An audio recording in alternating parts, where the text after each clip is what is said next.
नहीं है। आप किसी ऐसे पर्सन के साथ आपका रिलेशनशिप है या कनेक्शन है जहाँ पे आप दोनों जो है ना वो जैसे एक ही बात कर रहे हैं, दोनों लोग ये बात कह रहे हैं कि दूसरा शख्स जो है या दूसरा पर्सन जो है वो अप्रोच करे, आप भी ये चाह रहे हैं और पर्सन भी यही चाह रहा है।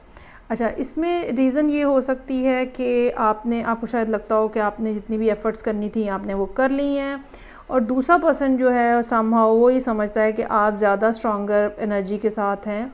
तो जहाँ पे आपने पहले इतनी ज़्यादा कोशिश की है अब एक और कोशिश करें तो मैं फ़ौरन मान जाऊँ। अच्छा, इसमें ये है कि आपको ये भी एज है यहाँ पे कि बीइंग अ कैंसर पर्सन, आपको पता है कि ये रिलेशनशिप जो है ये डेस्टिन्ड है, ये होना ही है और ये पर्सन ही है। आपको पता है इस बात का आपको पहले भी पता था, दूसरे पर्सन ने जैसे उसको